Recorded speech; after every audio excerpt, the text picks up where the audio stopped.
Hello and welcome everyone. मेरा नाम है सौरभ त्रिपाठी। आज 1 अगस्त शुरुआत करते हैं क्विक रिकॉल शीट से। उसके बाद अपने हम रेगुलर क्वेश्चन की तरफ मूव करेंगे, जहां पे हम अच्छे अच्छे क्वेश्चन आज सीखेंगे। आपसे रिक्वेस्ट करते हैं प्लीज सेशन में पूरा अंत तक बने रहिए और बहुत सारे क्वेश्चंस को हम यहाँ कवर करेंगे। क्वाड विदेश मंत्रियों की बैठक कहाँ पे आयोजित की गई है? तो ये की गई है टोक्यो शहर जापान में।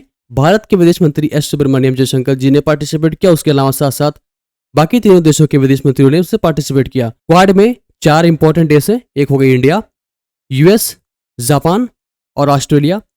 ये चारों देश मिलकर इसका हिस्सा बनते हैं और विभिन्न प्रकार के स्ट्रेटेजिक पार्टनरशिप में एक दूसरे को सहयोग प्रदान कर देते हैं। ये देश एक खास एक्सरसाइज करते हैं, उसका नाम है मालाबार एक्सरसाइज। इसकी शुरुआत की गई थी इंडिया और रूस द्वारा। इसके साथ साथ हम एक चीज और याद रखेंगे कि इन चारों देशों में समूह है, उसका नाम है AUKUS, जिसमें से ऑस्ट्रेलिया, यूके और यूएस है। इसमें क्या होगा कि यूके और यूएस ऑस्ट्रेलिया को एक न्यूक्लियर सबमरीन यानी कि पनडुब्बी बनाने में मदद करेगा। तो ये मिलिट्री पार्टनरशिप ज्यादा है। जो हमारा क्वाड है ये more of a strategic partnership than a military partnership. हाल ही में CDB के CMD के रूप में किसे नियुक्त किया गया है? तो ये बने मनोज मित्तल। इसके बारे में भी हम डिस्कस करेंगे क्योंकि ये एक ऑल इंडिया फाइनेंशियल इंस्टीट्यूशन है जो बहुत इंपॉर्टेंट है।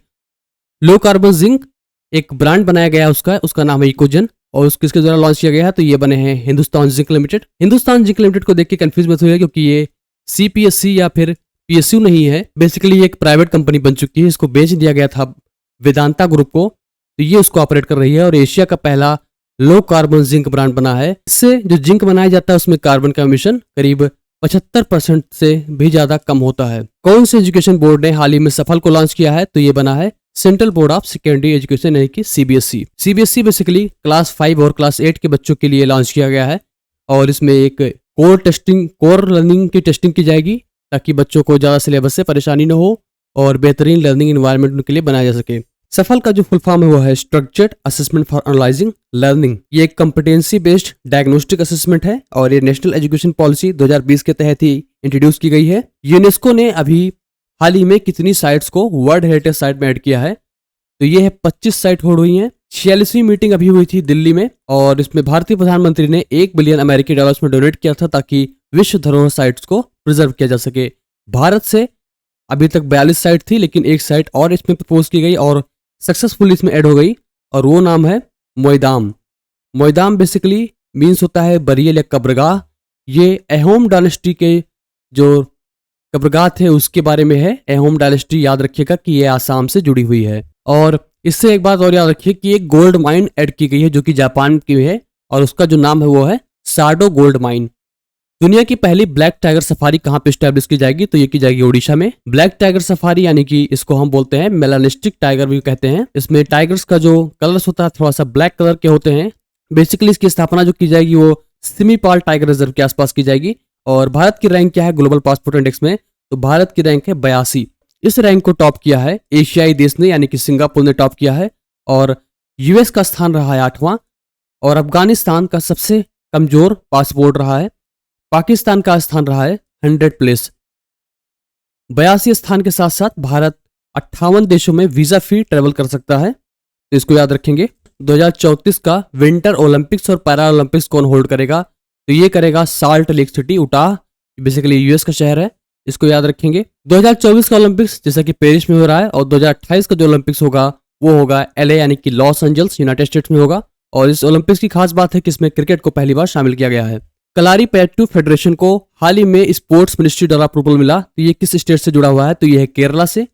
कलारीपयट्टू बेसिकली ये मार्शल आर्ट है, जैसे कि चाइना में मार्शल आर्ट्स है, जूडो कराटे हो गया, जापान में हो गया, उसी प्रकार से कलारीपयट्टू भारत का एक एंशियंट यानी कि प्राचीन मार्शल आर्ट है। और इसमें शब्द की बात अगर किया जाए तो कलारी मीस होता है बैटल ग्राउंड या फिर ग्राउंड कहते हैं और पैट्टू मीस होता है मार्शल आर्ट। तो ये आज की रिवीजन शीट्स, आशा आपको अच्छा लगा होगा। प्लीज वीडियो को लाइक कर लें और चैनल को सब्सक्राइब कर लें और उसके बाद हम चलते हैं अपने रेगुलर क्वेश्चंस की तरफ MCQ फॉर्मेट में। पहला क्वेश्चन हम आप देख पा रहे होंगे, एक रेडियो टावर है। भारत का 500th सामुदायिक रेडियो स्टेशन कहाँ पे लॉन्च किया गया है? तो ये लॉन्च किया गया है आइजोल में और basically Indian institute of mass communication एक कैंपस है, वो इस रेडियो स्टेशन को ऑपरेट करेगा और इस रेडियो स्टेशन का जो नाम है वो है अपना रेडियो 90 FM। इसके साथ साथ आइजोल का एक बहुत ही इंपॉर्टेंट अभी करंट अफेयर था, उसमें यह था कि आइजोल जो है 4th स्टेट बन जाएगा नॉर्थ ईस्ट का जिसमें रेलवे की पहुंच अब हो जाएगी। 2025 तक रेलवे कनेक्टिविटी इसमें पहुंचाने की योजना बनाई गई है और इसको जो कनेक्ट करेगा वो करेगा बाईराबी साइरैंग रेलवे लाइन। मिजोरम की जो कैपिटल आइजोल है उसको कनेक्ट करेगा। अगला क्वेश्चन हमारा हाउसिंग को लेके है, बहुत इंपॉर्टेंट है, बिल्कुल मिस मत करिएगा। नेशनल हाउसिंग बैंक के एमडी कौन बने हैं? तो ये बने हैं Sanjay Shukla. National housing bank basically एक बहुत ही इंपॉर्टेंट बॉडी है, ये ऑल इंडिया फाइनेंसिंग इंस्टीट्यूट्स में से आती है, इसके बारे में भी बात करेंगे हम। नेशनल हाउसिंग बैंक का उद्देश्य ये होता है कि एक रेगुलेटरी बॉडी होती है जो रेगुलेट करती है और लाइसेंसेस को रेगुलेट करती है जितनी हाउसिंग फाइनेंस कंपनियां पूरे देश भर में हैं। इसके जो सीएमडी बने हैं, जो चीफ बने हैं, वो बने हैं संजय शुक्ला। आइए बात करते हैं पहले हम ऑल इंडिया फाइनेंसिंग इंस्टीट्यूट्स के बारे में। इसमें हमारे पास बहुत ही खास है, एक हो गई एनएचबी, दूसरी बॉडी हमारी फेमस है वो है सिडबी, एक हो गई नाबार्ड, एक हो गई नैफिड और एक्जिम बैंक। नाबार्ड जो कि national bank of agriculture rural development, ये बेसिकली ग्रामीण बैंक यानी कि आरआरबी की देखरेख करता है, रीजन रूरल बैंक की देखरेख करता है, ताकि ग्रामीण क्षेत्रों में पशुपालन और एग्रीकल्चर से रिलेटेड लोन्स को सही सेक्टर में पहुंचाया जा सके। दूसरा आता है सिडबी यानी कि small industry development bank of India. इसको अभी हमने पढ़ा था कि इसके जो सीएमडी बने हैं हाल ही में वो बने हैं मनोज मित्तल। इसका उद्देश्य होता है कि एमएसएमईज यानी कि micro small and medium enterprises, सूक्ष्म लघु और मध्यम उद्योग पर ध्यान देता है और उसके रेगुलेटरी बॉडी की तरह कार्य करता है, फाइनेंसिंग की तरह कार्य करता है। तीसरा है नेशनल हाउसिंग बैंक, जैसा कि हमने इसके बारे में पढ़ा, ये बेसिकली रेगुलेशन और लाइसेंसिंग करता है हाउसिंग फाइनेंस कंपनीज को। और नैफिड बहुत इंपॉर्टेंट है, national bank for financing and infra development bank है, ये बेसिकली फाइनेंसिंग एंड इंफ्रास्ट्रक्चर को देखता है। और एक चौथा हमारा, एक हो गया हमारा पांचवा, वो बन गया हमारा एक्जिम बैंक जो कि है export and import bank of India, basically export import पे इसका फोकस होता है। ये सारे ऑल इंडिया फाइनेंसिंग इंस्टीट्यूट्स हो गए यानी कि पूरे देश में फाइनेंसिंग करते हैं और इन सबको कंट्रोल करता है reserve bank of India, RBI इसको रेगुलेट करता है। तो याद रखिएगा, बहुत इंपॉर्टेंट क्वेश्चन है ये। तो चलते हैं अपने नेक्स्ट क्वेश्चन की तरफ। वेनेजुएला के राष्ट्रपति कौन बने हैं? तो ये बने हैं निकोलस मादुरो। इन्होंने अभी तीसरा प्रेसिडेंशियल टर्म जीत लिया है, लेकिन इसमें बहुत सारी कंट्रोवर्सीज हैं। वेनेजुएला की जो पब्लिक है वो इसका विरोध कर रही है क्योंकि उसको संदेह है कि इलेक्शंस में कुछ गड़बड़ी हुई है और इसीलिए इसका बहुत ज्यादा प्रोटेस्ट हो रहा है, विरोध हो रहा है इस समय। ये बेसिकली कुछ यहाँ पे पाई जाती है वेनेजुएला, और वेनेजुएला बेसिकली बहुत ज्यादा ऑयल और नेचुरल गैस के रिजर्व बहुत ही ज्यादा यहाँ पे हैं, इसी से इस देश की अर्थव्यवस्था चलती है। लेकिन इसका एक डाउन साइड ये भी है कि यहाँ पे इन्फ्लेशन बहुत ही ज्यादा है। लेकिन इतना ऑयल और नेचुरल गैस होने के बाद भी इस देश की अर्थव्यवस्था में बहुत ज्यादा उतार चढ़ाव है, क्योंकि यहाँ पे जो महंगाई दर है, इन्फ्लेशन है, उसने रिकॉर्ड तोड़ दिया। पूरी दुनिया में 9032% बढ़ चुका है। आप समझिए कि कितना ज्यादा पैसे की अहमियत गिर चुकी है। आप पैसे को बोरे में लेके जाएंगे तब भी छोटा छोटा सा सामान मिलेगा आपको। और वेनेजुएला की जो राजधानी है वो है कराकस और इसके जो करेंसी है वो है basically bolivar. Third terms Nicolas Maduro ने जीता है। इनके जो अपोजिशन में खड़े थे वो थे एडमुंडो गोंजलेस थे और ये हार चुके हैं और ये तीसरे बार बने हैं निकोलस मादुरो। अगर वेनेजुएला की बात करें तो स्पेनिश स्पीकिंग कंट्री है, और स्पेनिश स्पीकिंग कंट्री से बात करें तो मैक्सिको से थोड़ा सा जानकारी प्राप्त कर लेते हैं। ये हमारा है मैक्सिको, और मैक्सिको की जो पहली महिला प्रेसिडेंट बनी है उनका जो नाम है वो है क्लाउडिया शीनबाउम। ये भी बहुत इंपॉर्टेंट है, याद करके रखिएगा इसको। चलते हैं नेक्स्ट क्वेश्चन की तरफ। ये रिकॉल क्वेश्चन मैं आपको हर दिन देता हूं ताकि आप क्वेश्चन को याद कर पाएं। EW फॉर ऑल पहल किसके द्वारा शुरू की गई है? इसका उद्देश्य मतलब है early warning systems for all, यानी कि सबके लिए पहले ही चेतावनी दी जाएगी ताकि वो आपदाओं से निपट सकें। इसमें दो ऑप्शन करेक्ट थे, WMO और FAO, और थे WMO और यूनेप थे। इसको याद रखिएगा। इसमें जो पेरेंट बॉडी है, मेन बॉडी है, वो है WMO, और United nation office for disaster release reduction ये था। ये मैं आपको क्वेश्चन दे रहा हूं आज के लिए। अगर आप इसको उत्तर जानते हैं तो प्लीज कमेंट सेक्शन में लिख दें, नहीं तो इसके बारे में हम डीप में स्टडी करेंगे कल पे। और ये क्वेश्चन हमारा है कि कौन सा स्टेट बन चुका है दूसरा जिसने खुद का OTT प्लेटफॉर्म लॉन्च किया है। अगला क्वेश्चन हमारा है क्रिकेट को लेके है। कौन सा देश 2025 के पुरुष एशिया कप की T20 संस्करण की मेजबानी करेगा? तो ये देश बनेगा भारत। ICC ने हाल ही में घोषणा की 2025 का जो एशिया कप होगा वो T20 फॉर्मेट में होगा। ये पहले इंपॉर्टेंट पॉइंट है, याद करिएगा।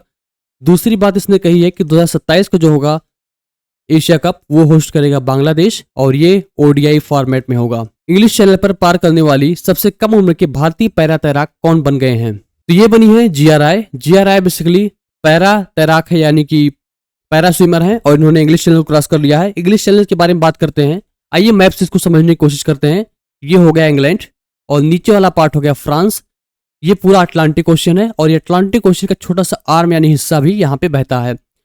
यहाँ से दोनों पार्ट को अलग करता है और फ्रांस से यानी उत्तरी फ्रांस से दक्षिणी इंग्लैंड को जाने के लिए जो छोटा सा एक बना है रास्ता, इसको हम बोलते हैं स्ट्रेट ऑफ डोवर। बेसिकली रास्ता नहीं है, ये नैरो पार्ट है, जैसे कि इंडिया और श्रीलंका के बीच में थोड़ा सा गैप है पानी का, उसी प्रकार से ये है।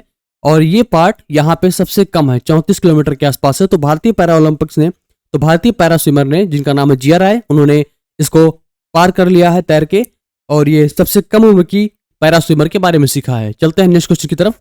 यूविन टीकाकरण पोर्टल किसके लिए डिजाइन किया गया है? तो इसका डिजाइन किया गया है प्रेग्नेंट वुमेन और चिल्ड्रन के लिए। इस पे मॉनिटरिंग करेंगे, जैसे कि हमने कोविन पोर्टल देखा था उसी प्रकार से ये टीकाकरण पोर्टल है।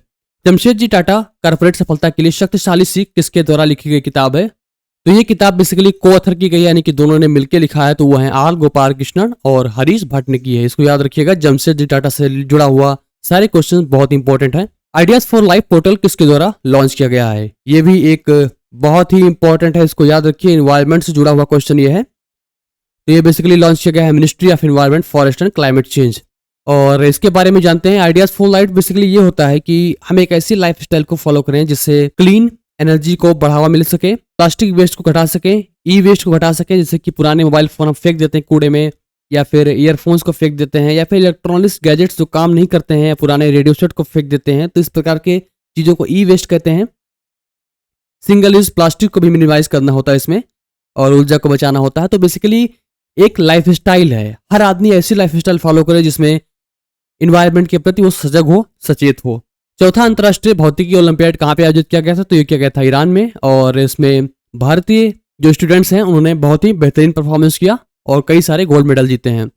अगला क्वेश्चन हमारा है टाइगर को लेके है। अंतर्राष्ट्रीय बाघ दिवस कब मनाया जाता है? तो ये मनाया जाता है 29 जुलाई को हर साल। NTCA जो भारत की है, नेशनल टाइगर कंजर्वेशन अथॉरिटी, इसकी स्थापना 2005 में की गई थी। ये दो तीन चीजें इससे जुड़ी महत्वपूर्ण है। और एक बार और याद रखिएगा कि वाइल्ड लाइफ प्रोटेक्शन एक्ट जो हमारा आया था वो 1972 में आया था। ये दो चीजें इससे जुड़ी हुई हैं। टाइगर से हमने डिस्कस कर ही लिया है कि ब्लैक टाइगर सफारी जो दुनिया का पहली बार होगा वो उड़ीसा में होगा। कौन सा देश भगवान राम पर डाक टिकट जारी करने वाला पहला देश बन चुका है? तो ये देश बन चुका है Laos. Laos basically south east Asia का देश है, या आप वियतनाम के आसपास इसको पाएंगे। वियतनाम कंबोडिया के आसपास का देश है।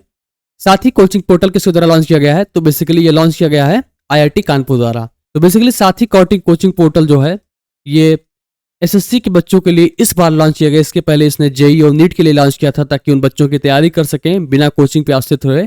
इस बार इसने स्टाफ सिलेक्शन कमीशन के जो परीक्षाएं आयोजित की जाती हैं नौकरियों के लिए, जैसे कि MTS हो गई, मल्टीटास्किंग स्टाफ्स हो गई, इस तरह की जॉब्स के लिए इसने प्रिपरेशन के लिए ये पोर्टल लॉन्च किया है।